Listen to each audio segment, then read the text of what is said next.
kii la ko remplacer ana sama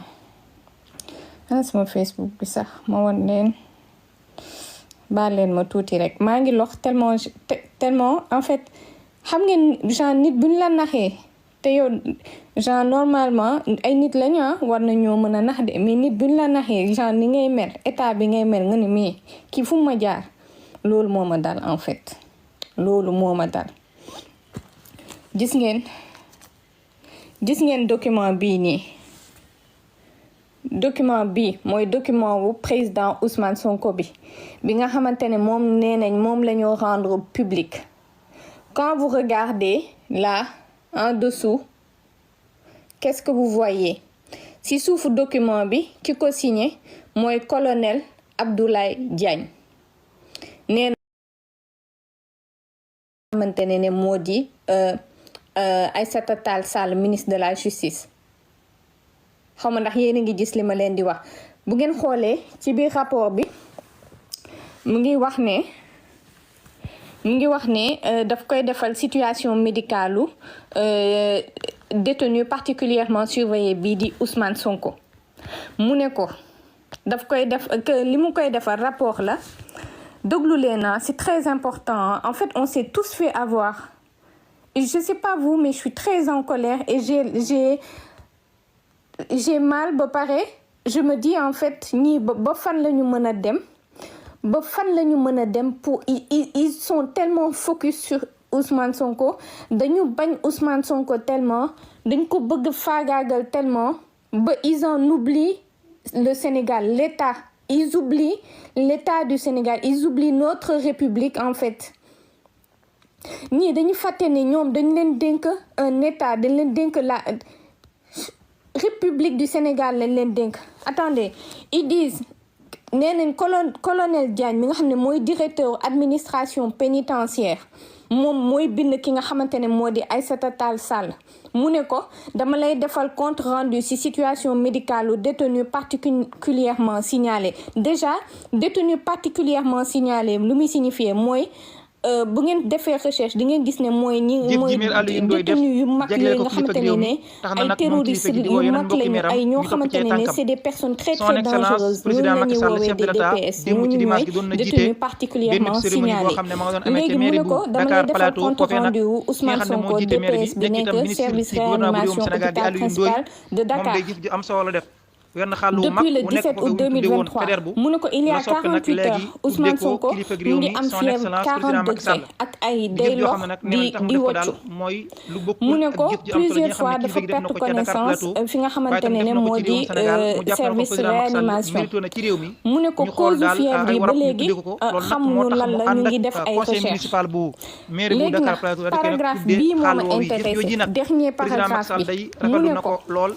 dañuy noter aussi ki nga xamante ne moo di Ousmane Sonko dafa def ay perte de connaissance yu bëree bëri monsieur Ousmane Sonko mu ngi déliré mu ngi tenir ay propos yu délirant ak yu incohérent maanaam nee nañ Ousmane Sonko yoratul boppam quoi je sais pas si vous comprenez en fait ils sont en train de dire à travers ce communiqué qu'ils ont volontairement fait fuiter volontairement j'accuse l'État du Sénégal ils ont fait du faux parce que ça c'est faux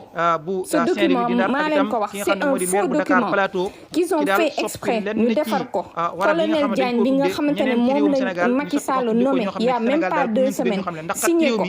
am na fi warab yooyu ñañu ko tuddee mu ne ku ñu tuddee seen aw tur Ousmane Sonko la ñuy njëkk a yot seen xol mooy sagom métti dafa nekk ak daal di aw naqar déliré la ñuy yëg ndax ba jëf ji pare nga li muy xam wax ne réew mi amul bi ñu fi nekkee bopp amul président Macky génn Sall nag jàpp na kon mu ngi ñi wax jiite sax ne maire dafa yi bëgg war nañu dem def fi nga licence xamante ne moo di prison wu Sébikotane malgré état bu mu nekk nii nii leen tuddee rek ñu xam ne gis yooyu ngeen nañu ko communiqué ay jàmbaar bii lañu mu tax ne kon daal loolu rek moo tànk ci am yi maire solo bu Dakar Plateau gis nga def ak maire bu communiqué Saint-Louis bii def nii mi ngi ci fuite woo génn mboolem yeneen mbokki état maire du yi nekk ci réewum Sénégal Sénégal lii la ñu si topp ci jublu tànkam woon moo tax man kàddu leen kilifa réew on s'est tous fait avoir nax nañu Juan Branco fexe nañu ba communiqué bi fuité ba yegg ci Juan Branco rendre ko public ba nga xamante ne opinion nationale internationale bi yépp gis nañ communiqué bi su ko defee ñoom ils vont sortir pour dire que Ousmane Sonko est inapte pour devenir candidat aux élections présidentielles parce que état de santé am permettre ko mu mën a jiite li nga xamante ne moo di réewu Sénégal man maa leen ko wax c'est ça qu'ils veulent ils ont essayé si côté justice bi lu ñu mën jàllatul ils sont devenus mais vraiment complètement pas crédibles du tout maa leen ko wax dañuy nelawal gis nga document yi génn premier document bi colonel Diagne moo ko Abdoulaye Diagne moo ko génnee lan moo tax ñu dàkk Jean-François Bocandé Jean Bocandé pourquoi Macky Sall mu dàkk ko parce qu'il voulait pas faire le sale boulot ki mu nommé nii colonel Abdoulaye Diagne bu bees bi directeur administration pénitentiaire bu bees bi moom moo signé document bi ngeen gis bi ñuy wax ne état de santé au président Ousmane Sonko beneen document bi ngeen gis mooy document bii ci suuf nii bii ñu ngi ciy wax ne dafa am ay xawma lan ay feebar cité document bi dañ ko dagg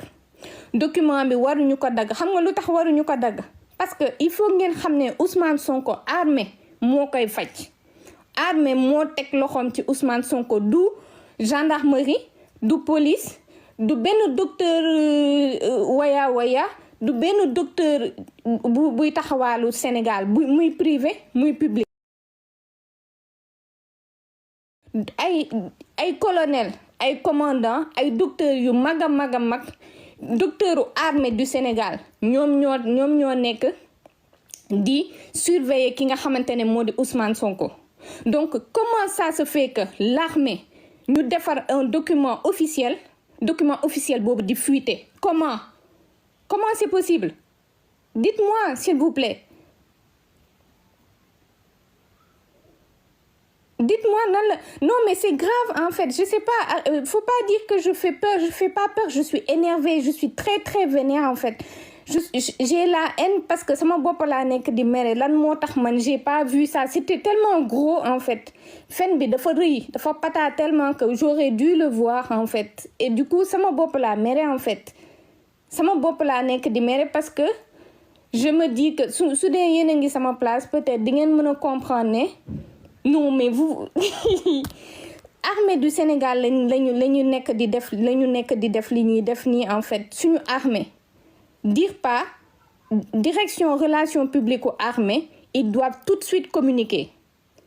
la DIRPA gis nga bi nga xamante ne ni yéen a ngi fàttaliku fête de l'indépendance bi nga xamante ne waaye Yewwi Askan Wi defoon nañ fi benn communiqué après waa armée veillu fête de l'indépendance bi armée daal di génn daal di ne bu leen booleel si ay affaire de politique armée dafa war a génnaat le plus rapidement possible pour parler c'est pas possible qu'on ait ça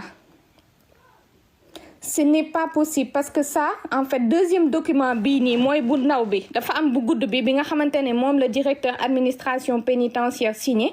am bu gàtt bi ana signature bi kan moo ko signé kan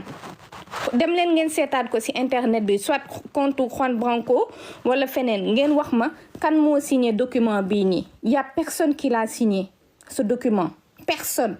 parce que su nekkoon dañ koy signé un médecin de l'armée moo ko war a signé et ngeen foog ne un médecin commandant wala colonel de l'armée dina signé médecin laa leen wax de médecin parce que ki ngeen gis mu signé moom rapport nee na la def kooku directeur la du médecin ki ko signé directeur administration pénitentiaire nee na moom mooy defal noonu madame Aïssata Tall Sall ministre de la justice un rapport beneen document bi ngeen gis boobu na ay document wu médecin la mais ban médecin amul benn turu médecin parce que s'il y a le nom d'un médecin je vous jure que armée da koy tëj wallahi armée da koy tëj suñ ci defoon document bi buñ ci defoon turu médecin armée moo koy dem jàpp tëj ko parce que médecin waroo trahir secret médicalu ce patient Macky Sall dafa convoqué ki nga xamante ne moo nekkoon médecin wu commandant wu service kii fi président Ousmane Sonko nekk nu mu tudd pavillon spécial pour ne ko jox ma dossier médical Ousmane Sonko kooku bañ Macky Sall woo ki nga xamante ne moo yore armée Mbaye Cissé général Mbaye Cissé li may wax nii je l'assume pleinement maa ko wax pour nañu dindi ki nga xamante ne moo di commandant bi yore fi nga xam ne moo di service su pavillon spécial ñu léegi armée bi daal di ci teg loxoom yàggul defal naa leen vidéo ma ne leen colonel Khalifa Ababacar Wade je vous ai fait une vidéo je vous ai dit colonel Ababacar Wade dañu ko fiir ba ay kotam ñaari kotam yi yëpp dañ ko cee gaañ ba mu ngi foofu ñu tëddal ci biir réanimation pavillon spécial bi pourtant docteur boobu noonu docteur Khalifa Ababacar Wade moom moo doon faj président Ousmane Sonko ci 17 ci mois d'août bi nga xamante ne defoon na malaise bi et tout Ousmane Sonko armée moo ko yor depuis mais armée dafa gën a jël ay responsabilités bi nga xamante ne docteur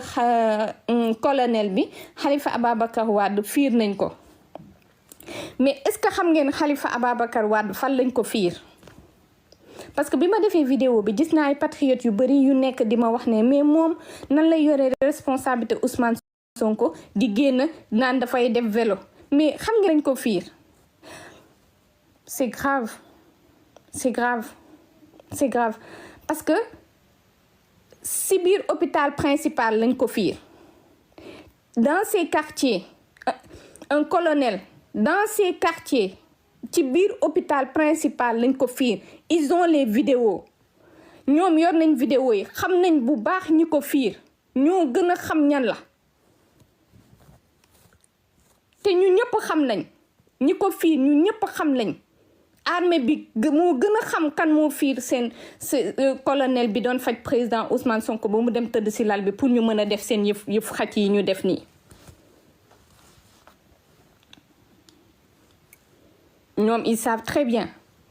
ils savent l'armée doit réagir il faut Sénégalais parler dites à notre armée de réagir il faut que l'armée réagisse on n'a plus de république on n'a plus d'état on n'est plus un état Sénégal nekkatul réew nekkatul état amatul justice amatul dara amatul tous amatul dara donc parlez utilisez tout ce que vous pouvez utiliser comme voix muy vos réseaux sociaux muy vos surtout la diaspora s'il vous plaît parlez demande nañu ñaan suñu armée ñu réagir ngir yàlla ay yonente bi parce que c'est très grave fi ñu jëm c'est très grave c'est très grave suñu demee bay jël suñu ay médecins colonels ay médecins ay commandants ñoo xamante ne fu mu toll nii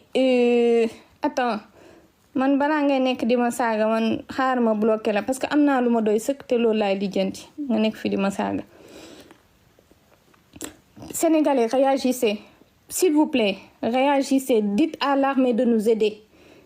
demandez à l'armée de nous aider wax leen suñu armée du Sénégal ñoom xam nañ ils sont bien au courant et ils sont en train de faire tout ce qu'ils peuvent documents yi ñoom ñu génnee fuiteel ko yépp tout ce qu'ils ont fait fuiter tous ces documents que vous voyez yi génn dossier médical Ousmane Sonko pas dossier rapport yi c'est des faux rapports c'est pas vrai maa leen ko wax ce n'est pas vrai c'est des faux bi ci kaw colonel du rapport du rapportu médecin rapportu directeur u administration pénitentiaire la loolu kan moo koy gëm directeur administration pénitentiaire bu ñuy door a kii nommé il y a même pas 10 jours nga ne yow da ngay def rapport nii ci état de santé wu Ousmane Sonko beneen bi ñuy wax joxe en détail ne espérance de vie 7% di wax ne si biir attendez je vais zoomer parce que bi ñu ngi ci wax ay sérum glucose transfert en urgence réanimation patati patata pour gën a booster dossier bi pour que ça fasse peur tout ça c'est pourquoi 2 raisons man maa leen ko wax ñaari raison rek moo tax état du Sénégal di def lii ñaari raison parce que dañ koo bëgg évacuer à l'étranger ñoom dañoo bëgg génne Ousmane Sonko réew mi Ousmane Sonko refuse bañ na ba ut ko koy bañle te peuple sénégalais bi seen responsabilité la Ousmane Sonko barricade nañ ko fi 55 jours ñëpp di ko seetaan Ousmane Sonko mu ngi hôpital principal depuis le mois d'août depuis mi-août ba léegi mu def fa 2 mois ñëpp ñu ngi koy seetaan bu ngeen seetaanee ba Macky Sall génnee Ousmane Sonko ci réew mi naan dañ koy faji wallahi on aura que nos yeux pour pleurer bu ko kenn nangu Ousmane Sonko refuse ils ont essayé de le faire chanter comme nu ñu mënee Ousmane Sonko nee na génnu réew mi génnul la wax donc document yi le faire sortir du pays loolu rek moo tax ñu fuitel lii ñu fuitel c'est des faux, c'est du faux, c'est pas vrai, c'est pas des vrais rapports. Ban médecin mooy nangu ay rapport ay rapport kii ay dossier médicalu patient wam di génn en plus de ça benn dossier médecin wu armée. Ban médecin wu armée mooy nangu médecin wu armée laa leen wax dëgg sëgëm médecin privé wu Ousmane Sonko yi convoqué nañ leen fi façon convocation bu ne nangu ñoo fournir ay dossier médicalu Ousmane Sonko. Kon yaakaar ngeen ne yéen ki nga xamante ne mooy médecin armée du Sénégal dina nangu jël dossier médical wala ay détails médicalu ki nga xamante ne moo di Ousmane Sonko di ko joxe. yenuwul maanaa ñaar la ñu bëgg a def wax ne Ousmane Sonko a besoin d'être soigné ne dañ koy génne et li tax ñu liiral naa leen beneen paragraphe bii rek moo important. Il est aussi à noter qu'en dehors des épisodes de perte de connaissance, monsieur Ousmane Sonko tient des propos délirants et incohérents. C'est qui loolu rek ngeen war a retenir maanaam ñoom dañoo bëgg wax ñu ne Ousmane Sonko bopp bi wayatul. Ousmane Sonko n'est plus apte. Ils veulent mettre un tampon inapte sur le dossier de Ousmane Sonko en tant que candidat à la présidentielle pour dire que mënul nekk candidat wërgu yaramam ak boppam yoratul boppam pour mën a nekk candidat aux élections présidentielles. Ne l'acceptez pas, Sénégalais. Ne l'acceptez pas, bu leen ko nangu. Du dëgg. Armée du Sénégal, je vous interpelle en tant que citoyenne sénégalaise. L'armée du Sénégal doit sévir. Parce que ñoom lañu sosal, ñoom lañu fenal médecin yi colonel ak commandant médecin chef ñooñu ay armée lañu. C'est l'armée. L'armée doit sévir, s'il vous plaît. L'armée du Sénégal, réagissez. Faites un communiqué pour dire que ce document est un faux. Et citoyens du Sénégal, s'il vous plaît, vous aussi, interpellez votre armée. Ñun ñëpp nañu interpeller armée du Sénégal pour leur dire de réagir. Dëgg yàlla depuis le début ñu ngi assister Ousmane Sonko, même si ñun peuple bi on a l'impression que ñoom nekkuñu ak ñun, même si ñun peuple bi on a l'impression que armée du Sénégal nekkul di def lu mu war a def. Mais en tout cas en ce qui concerne Ousmane Sonko, dëgg yàlla depuis le début ils l'ont toujours assisté. Su du woon loolu Ousmane ñu mën a dugg ba biir hôpital principal fii docteur Ousmane Sonko bu mu tëdd ji ci lal, c'est que ñooñu mën nañoo dugg kon def lu leen neex Ousmane Sonko. Te loolu bu leen ci armée bàyyi woon heure bi kon tàgg nañu président Ousmane Sonko yàgg na.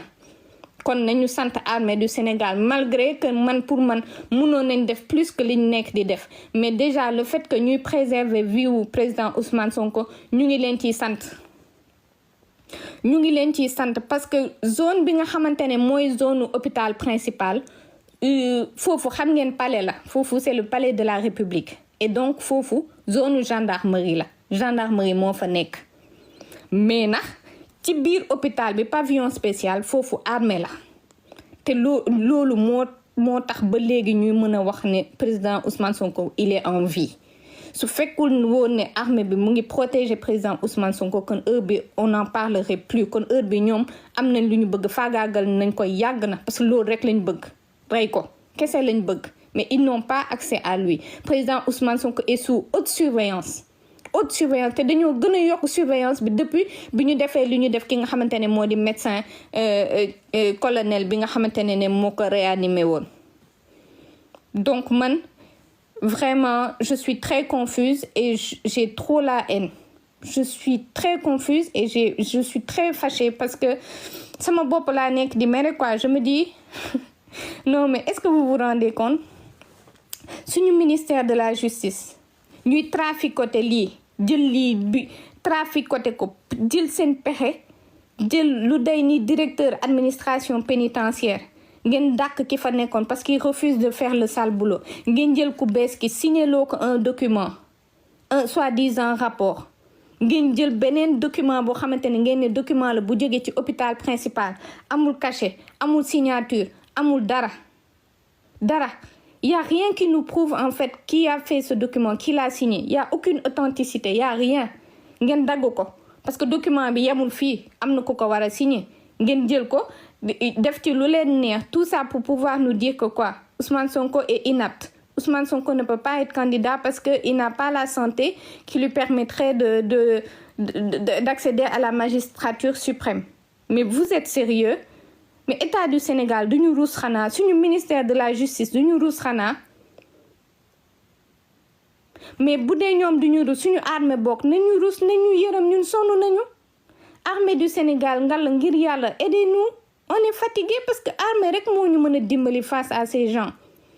Su peuple bi génnee xeex y aura beaucoup de morts encore beaucoup et on n'a même pas su fekkante ne encore c'est cette jeunesse là qui va se sacrifier pour sortir xeex ñoom ñooy deewaat. C'est un peuple qui va gagner ce combat là. C'est un peuple, c'est nos mamans, nos papas, c'est tout le monde. Il faut que tout le monde sorte pour pouvoir gagner ce combat. C'est pas que des jeunes de 15 à 35 ans qui vont sortir pour se sacrifier encore. Pourquoi? Lan moo tax yaay yi ak papa yi ak tonton yi ak tante yi duñu génn nañu génn ñu gunge nit ñi suñu génnee ñëpp ñu ànd ak seen doom yi ànd ak jeunes yi ànd ak ñëpp bu ko defee armée du Sénégal dina mën a réagir mais armée nu muy génnee fekk y a juste des jeunes dehors. Il faut qu'un peuple sorte comme on l'a fait au Mali, comme on l'a fait au Niger, comme on l'a fait au Burkina. Il faut que tout le monde sorte dehors, tout le monde, toutes les maisons, que toutes les maisons se vident. Bu nit yëpp génnee seen kër yi kenn desu fa ñëpp génn ci biti billaay armée day réagir amul leneen lu mu mën a def lu dul réagir mais quand même faites quelque chose. Gis nga sénégalais yi bu ñu toogee ba def ñu réaction bu ñu war a def gis ngeen li xew Gabon loolu lañu waa France di pare li xewoon fële nga xamante ne mooy Gabon loolu test la woon test dañ doon testé pour xool da ngeen déggati ñuy wax waxu bongo ana bongo fan ngeen déggati bongo. France jëlee na ko fi teg fi ku ko neex pare na ci am na li mu bëgg te yéen a ngi dégg ñu leen di wax ne ki nga xamante ne moo di suñu désert du Lompoul bi que ne RFI sax ngeen dégg mu koy wax ne désert du Lompoul France moom société française bu koy exploiter moom 90%. État du Sénégal moom 10% yi ak ressources yi génn ci désert du Lompoul bi yépp Chef Faye, moi je sais ce que je dis. J'ai dit si on ne fait rien, il y aura la même chose et que ce qui s'est passé au Gabon, c'est une phase test le woon. Si on ne réagit pas, Général Mbaye Cissé, l'enfant bien-aimé de la France, doomu France bii di Général Mbaye Cissé moom la ñuy jël teg ko Sénégal. Foog ne ñu toog di kontaan naan Macky Sall dem na rek alhamdoulillah fekk ne pion France rek moo toogaat et en plus dur parce que ce sera l'armée.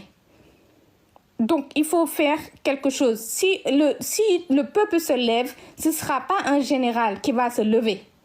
C'est benn kii bu ndaw benn lieutenant bu ndaw wala kii comme genre li xew Burkina benn lieutenant mooy ñëw jël pouvoir bi. Mais bu ñu xoolee ba ñoom ñu organiser ñu ko bëgg a organiser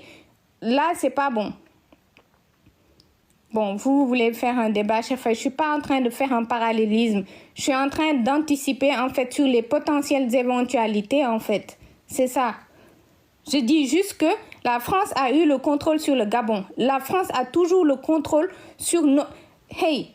fii laa fi def barki démb live nee naa leen dem leen li nga xamante ne moo di Richard Toll ñu nga fay tabax gendarmerie boobu ce sera occupé par l'armée française. wax naa leen ko am na beneen gendarmerie tamit boo xamante ne ñu ngi koy doon tabax.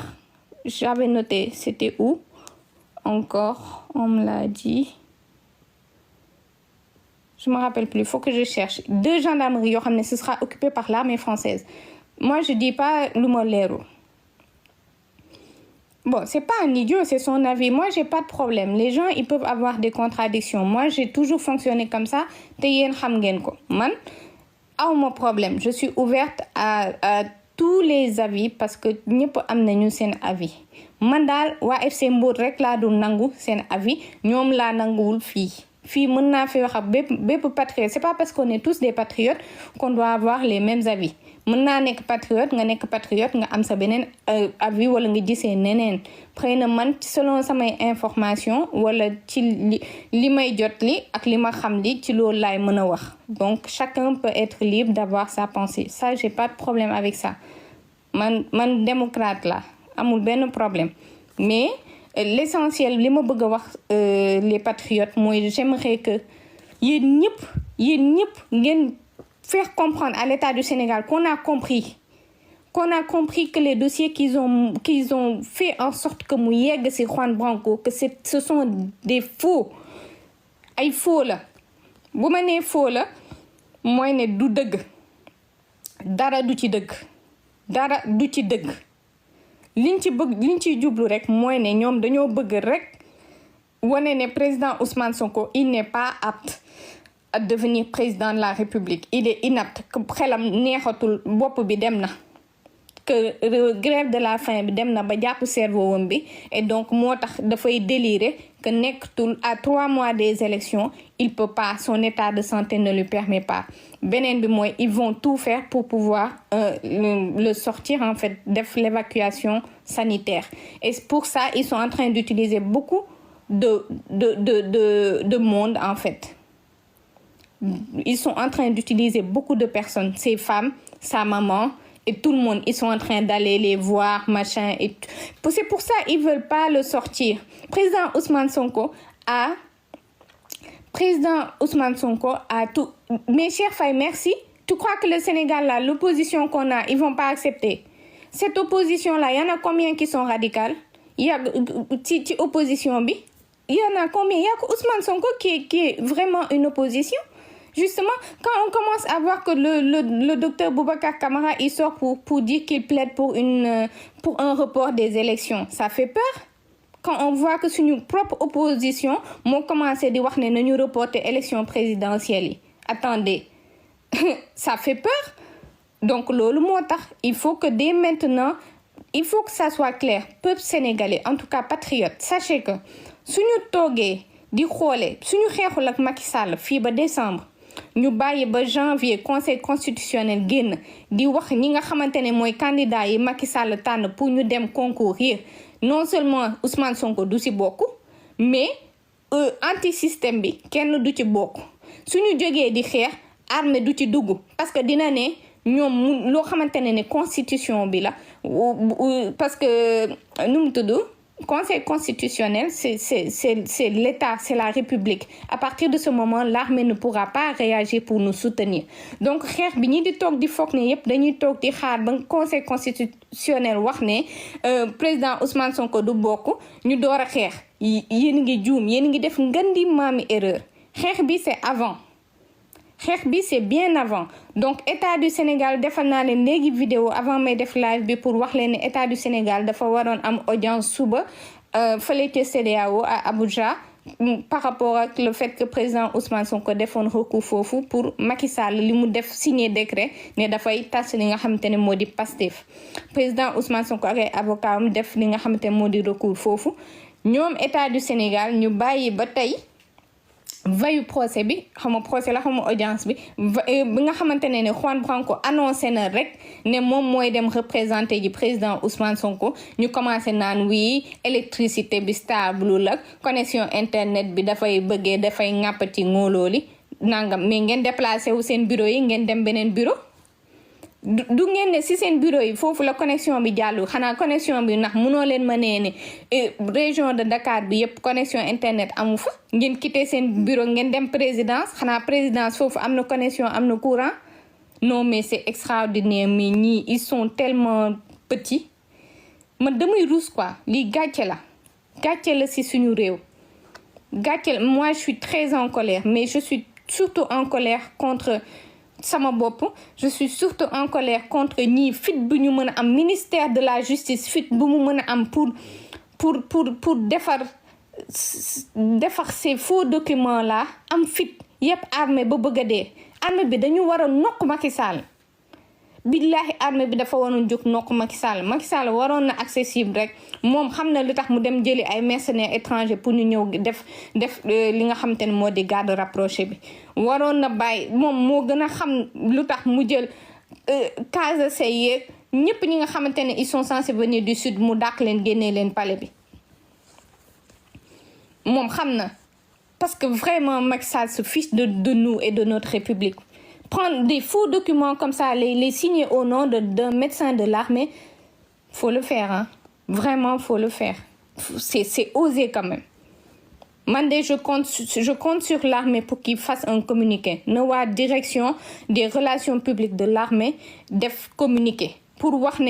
qui dégage leurs responsabilités par rapport à ces documents qui ont été diffusés. Parce que Ousmane Sonko est soigné, est suivi et sa sécurité également est assurée par l'armée. Totalement. Des médecins à ñi koy garder. C'est l'armée. Gendarmerie jegewu ko. Buñ ko jege woon heure bi Pikine nañ ko bu yàgg mu dee. Parce que gendarmerie wu Moussa Fall moom ñoom ñëpp ay criminels lañ. Bañ nañ ko bu dul ñu ay gendarme. Amuñu sax formation gendarme. ay waa kii nuñ tudd Marron du Feu ay politiciens lañ jël jox leen ay tenue gendarme ñuy jàpp xale yi di leen torturer di jàpp ay mag képp ku ñu xam ne yow mës ngaa xeexal Ousmane Sonko nga nekkoon ci administration bi nga nekk dans le privé fu mu mënti nekk ñu jàpp la di la persécuter di la def yu métti di la convoquer chaque jour Amadou Ba fu mu war a dem fu ne balaa moo yegsi ñu jël ñëpp ñi nga xamante ne ci côté Ousmane Sonko la ñu nekk ñu leen di convoquer di leen di téye police toute la journée wala gendarmerie tout mu toll ni Amadou Ba mu ngi Thiès ñëpp ñi nga xamante ne yaakaar nañ ne ñooñu peut-être mën nañoo yëngal wala far nañ ci Ousmane Sonko maa leen ko wax renseignez-vous bu dee xam ngeen ay nit yu nekk Thiès laajte leen buy dem Louga buy dem feneen ak feneen Saint-Louis feneen ak feneen noonu la ñuy def ñi nga xamante ne ils sont tous sur place dañ leen di woo convoquer leen suñ leen woowee ñu téye leen suñ leen téewee foofu noonu le temps que Amadou Ba def lu muy def avancé ñu door leen génne ku ci am chance ba am chance ñu door la génne sinon ñu yóbbu la quoi daal lay def mandat de dépôt comme ça gratuitement nii par méchanceté seulement pour soxor kese ak jaay doole lii dafa war a jeex waaye vraiment ça doit se finir terminer ñu jàll ci leneen parce que cette souffrance là man bu dee souffrance bi may dund moom la ay sénégalais yu bari di dund bu ñuy lekk bu ñuy naan man bu may lekk damay culpabiliser bu may naan damay culpabiliser bu may nelaw sax ba mu doy damay culpabiliser c'est trop dur lii dafa war a gaaw jeex parce que mënatuñu il faut que l'armée du Sénégal sauve ñu vraiment il faut qu'il nous sauve et tous les Sénégalais c'est ça votre mission tous les Sénégalais allez ci page armée du Sénégal dire pas wala dara mu nekk page dire pas wala page armée du Sénégal il faut que ñun ñëpp ñu dem inonder leen bañ ñu bàyyi détails yi ñuy def yi ñu dem ci suñu armée ñun ñëpp ñu dem foofu noonu envahir seen Twitter seen Facebook partout bu ñu xool lu ñu posté lu ñu ñor na ñoruñu ñu defal leen foofu ay commentaires ne leen sauvez-nous au secours et prenez soin de Ousmane Sonko et qu'on les remercie parce qu'ils ont pris soin de lui depuis le début depuis Ousmane Sonko génn fi nga xamante ne moo di Sébikotane ba léegi ñoom armée du Sénégal ñooy veillé ci moom sinon rey nañ ko yàgg na maa leen ko wax su fekk woon ñoom ñoo ko taxaw boobu ba léegi kon ñii lekk nañ ko mais amuñu accès ci moom te ñoom yàlla daf leen weer parce que bu ñu ñëwee ba biir hôpital principal daal di fay fii ki nga xam ne moo di colonel Khalifa Ababacar Wade si la seen saay suñu fexewee mu yàqu parce que bu ñu defee loolu ci la armée bi ne kon ñii mën nañoo dugg ba ci biir hôpital bi suñu mënee dugg ba ci biir hôpital bi ñii nëbbatuwuñu ba fiir médecin bi c'est que ci waa ji lañ jëm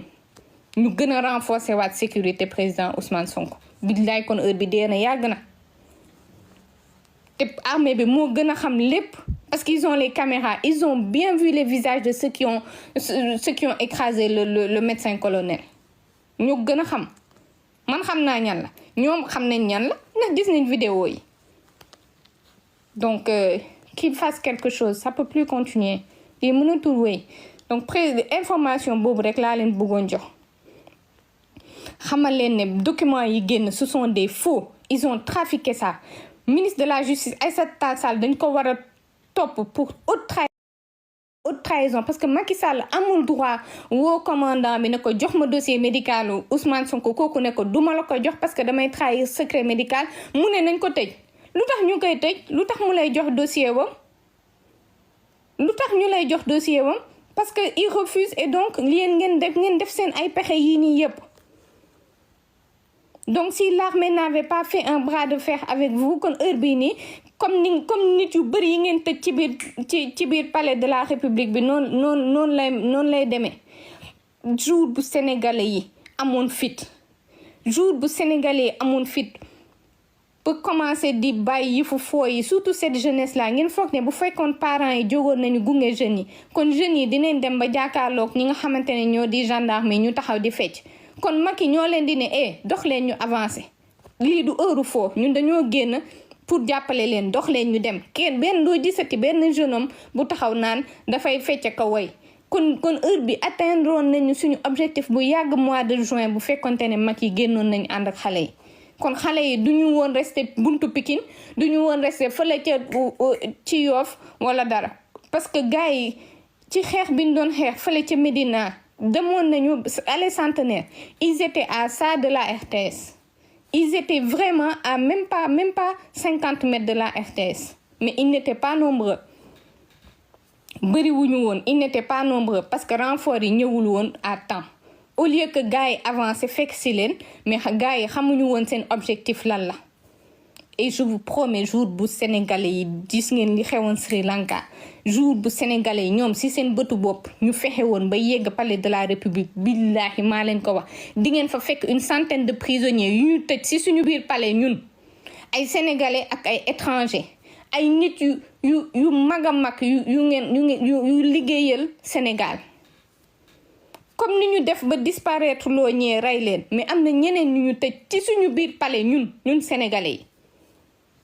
ay ñoo xamante ne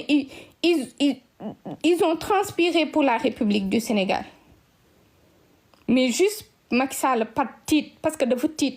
ay Maliens ñu ngi fa ay Sénégalais ñu ngi fa ak yeneen ak yeneen am ñoo xam ne ni mënoo ko sax wax mënoo ko wax quoi mais billaay Sénégalais bu ñu xeexoon ba yegg palais la République kenn du leen ko nettali ñoo koy gisal seen bopp ñooy gisal seen bopp ñi fa nekk ay papu jàmbur ay frère jàmbur ay jëkkëru jàmbur yoo xamante ni def ñu dara lu dul liggéeyal Sénégal def ñu dara lu dul nekk ay patriote pas patriote Pastef mais patriote en tant que Sénégalais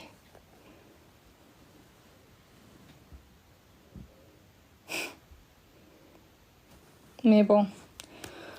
en tout cas mission boobu laa leen bëggoon jox su fekkee ne vous pouvez aller envahir les pages de l'armée faites-le allez parler à notre armée dites-leur de nous aider dites-leur de réagir à ça à ces faux documents qui ont été diffusés te du yoon nañu réagir qu'on veut un communiqué dites-leur que la DIRPA allez voir la DIRPA dites-leur de communiquer qu'on attend qu'ils nous parlent nous citoyens sénégalais pour dire que l'État du Sénégal a fait un faux le ministère de la Justice a fait un faux document qu'ils ont fait exprès de faire parvenir à Juan Branco. Et vous vous rendez compte, en ce moment, Amadou Ba va être emprisonné à cause d'un faux document qu'ils ont eux-mêmes fait sortir. Et pire encore, j'avais oublié, amna luma faté wax aussi, dossier Amadou Ba bi ñuy wax. Mais le procureur ne s'est pas autosaisi.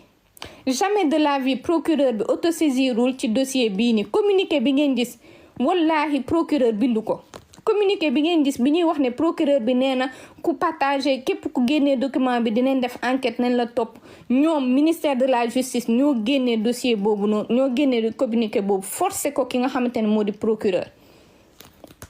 parce que boobu ñoom xam nañ ñoombe bi ñu def ba pare boobu ñoom xam nañ ñoombe bi ñu def parce que boobu document bi dafa génn rek armé ne leen wax leen ñu lii lan la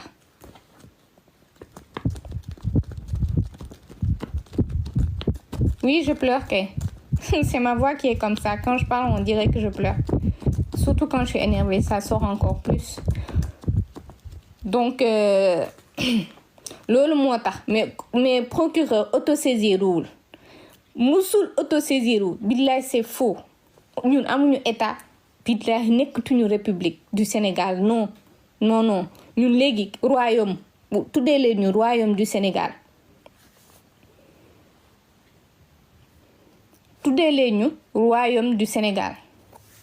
royaume du Sénégal noonu ngeen ñu war a tuddee nekkatuñu république nekkatuñu état amuñu république tout simplement donc procureur musul autosaisiru léegi pour ces faux documents ki nga xamante ne moo di Amadou Ba daf ci nar a dem kaso ki nga xamante ne moo di Fatima daf ci nar a dem kaso et certainement ak ñeneen pour du faux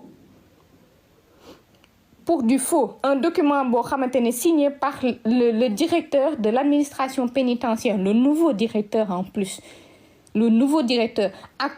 pour faire du sale à cause de ces mensonges là moo tax ngeen jël ki nga xam ne moo di Jean Bocandé l'ancien directeur de l'administration pénitentiaire qui faisait très bien son boulot d'ailleurs ngeen Macky Sall dàq ko pour teg colonel Abdoulaye Diagne bi signé document bi nee ñun yéen comme quoi président Ousmane Sonko il délire il dit des propos délirants incohérents tout ça pourquoi pour mettre dans son dossier qu'il est inapte et qu'il peut pas être candidat non mais quand même tout ça au détriment de la République tout ça au détriment de l'État. Ils sont là à nous dire l'État, mais en fait, vous êtes tout le temps là en train de mettre l'État plus bas que terre. Vous êtes tout le temps en train là de rabaisser notre République et tous les citoyens par la même occasion. Et loolu yëpp suñu armée bi di seetaan ñuy ñëw di faire passer des documents qui sont censés être rédigés par un médecin de l'armée. Parce que c'est ça en fait. C'est pas un médecin lambda qui suit le président Ousmane Sonko, qui le soigne, qui lui fait des injections glycémie ou quoi. Non, ce sont des médecins colonels, des médecins chefs de l'armée.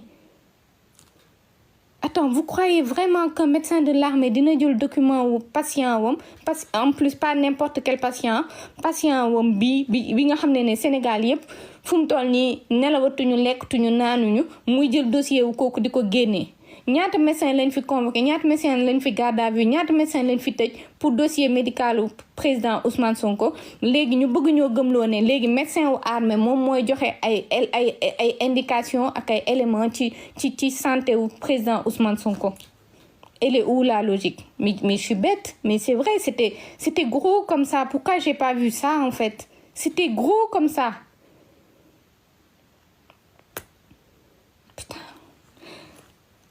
baal leen ma de man c'est vrai que depuis tout à l'heure man damay yuuxu mais yuuxu bi may yuuxu en fait c'est comme si j'appelais au secours en fait c'est moi en fait je m'en veux.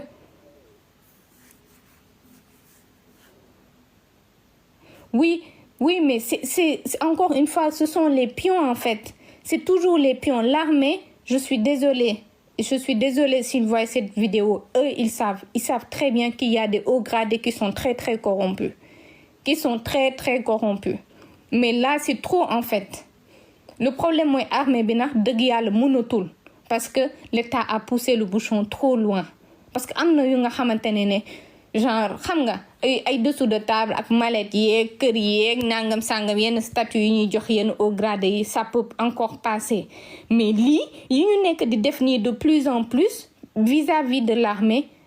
bi mënatu ko nangu parce que lii dafay yàq réew en fait. dafay yàq réew parce que wax naa leen ko keroog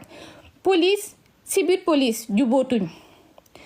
gendarmerie si seen biir jubootuñu gis nga ñun ni ñu diviser si biir réew mi bu leen foog ne ñun rek la de population bi kese la de non administration bi yëpp la corps yi yëpp la impôt dañoo diviser domaine dañoo diviser finance dañoo diviser justice dañoo diviser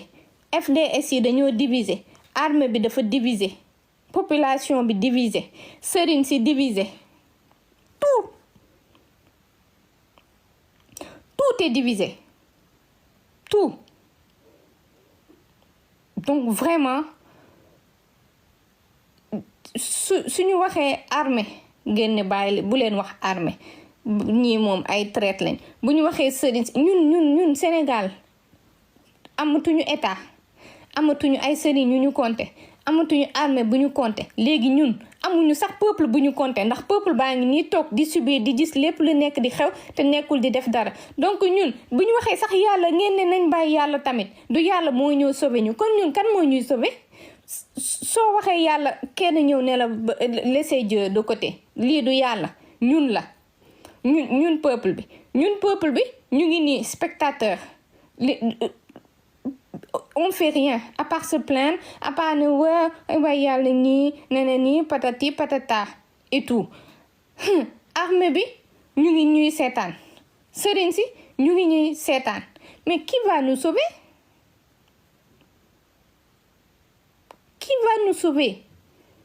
si le peuple lui-même ne veut pas se sauver parce que fii nii boo xoolee yow bankaas yi ñu amoon yi wala lépp lu ñu bëggoon jafandu muy justice nërmeelu na sëriñ si ñu ngi nii yàlla daf leen xawma daal nu mu demee noonu voilà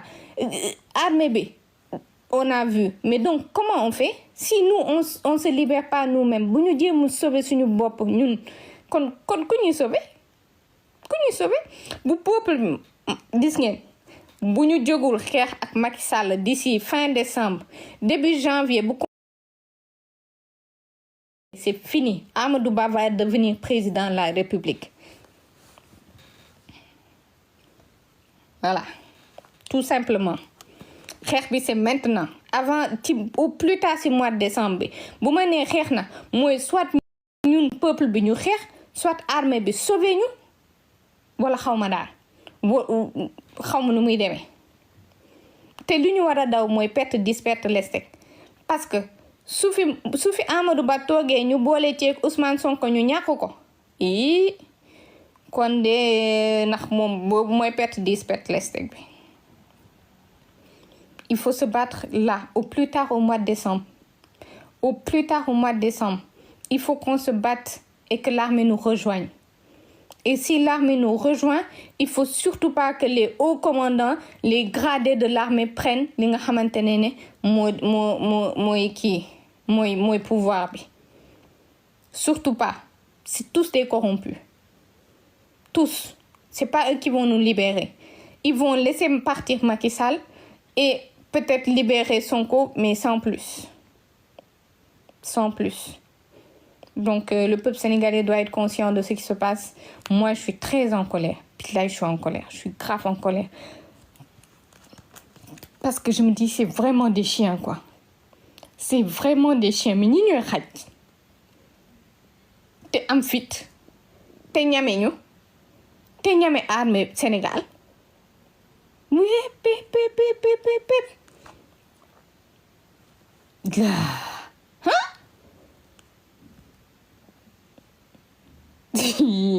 Donc, suñu ministre de la justice. Suñu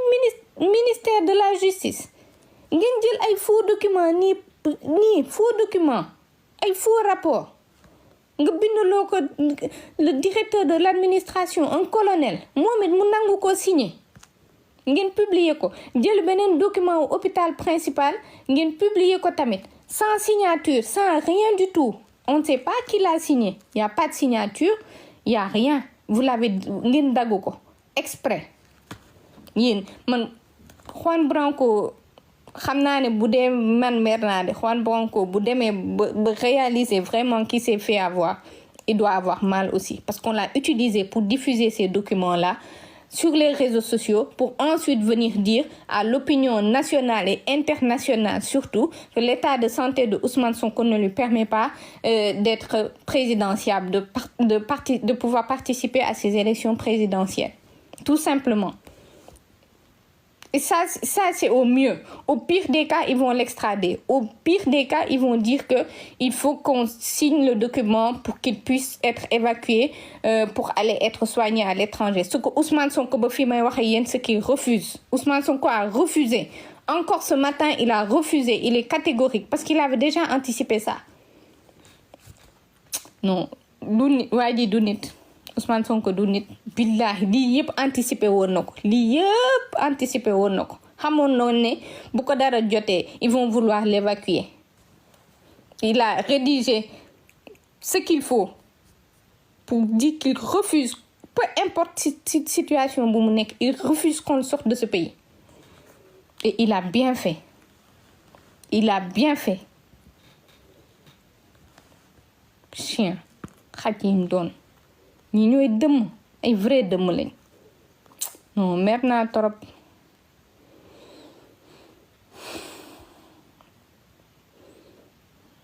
Non dañu nelawal complètement na parce qu'ils nous connaissent ñoom na kaay ñoom cuune nañ de cuune nañ na cuune dëgg cuune nañ mais ñun moom xam nañ ñu ñoom xam nañ patriotes yi xam nañ ñun qu'on est trop émotif ils savent ça ñoom xam nañ ñu fi ñuy jaaree tout le temps moo tax ñu nelawal ñu nii. Nous on était trop axés sur le contenu et pas sur la forme. On était trop sur 7% d'espérance de vie. Oh purée, il va mourir. C'est fini. Perte de connaissance. Hypoglycémie. Incohérence. 42 fièvres. Frisson, vomissement. Daay. Président Ousmane Sonko ngi dee. Fekk ne yoo ñun ñuy nelawal. ñun ñuy véhiculer ñoom lu ñu bëgg ñun ñu capter ko pour que suba ñoom ñu ñëw ne ñu Ousmane Sonko dañ koy génne réew mi quoi pour dem faju ko wala ñu ñëw taxaw ne sur le plan à l'opinion internationale eh ben vous aviez vu vous-même les documents qui avaient fuité, c'était pas nous hein, c'était son avocat. Putain. C'était pas nous, l'État du Sénégal, c'était son avocat lui-même qui a diffusé ces documents et vous avez bien vu l'état dans lequel se trouve monsieur Ousmane Sonko. Du coup, il y a des règles, il y a des conditions pour être candidat à la présidentielle et la santé, elle est primordiale et monsieur Ousmane Sonko ne remplit pas les critères. Voilà. J'espère que vous avez compris et que j'ai pas parlé comme une folle, mais comprenez-moi quoi, j'ai trop la haine. J'ai trop mal au cœur en fait. Parce que tellement ñi dañoo cuune tellement que man quand je me fais avoir par eux, j'ai mal. Non, Aïssata xamoo sax nu mu nekkee peg pourtant yàgg nañ ma wax ni Queen waxal ñii ñu nokk gaaw Aïssata Tall Sall balaa ñu koy gën a yokkal grade muy tàllal di dem ba mu nekkee affaire étrangère. Billaahi dafa mooy femme chance sax maire bi ci boppam moo wow bët maire bi buy fen du lox maire bi buy def lu bon du tiit du ragal du mën c'est extraordinaire maire bi am fit ñame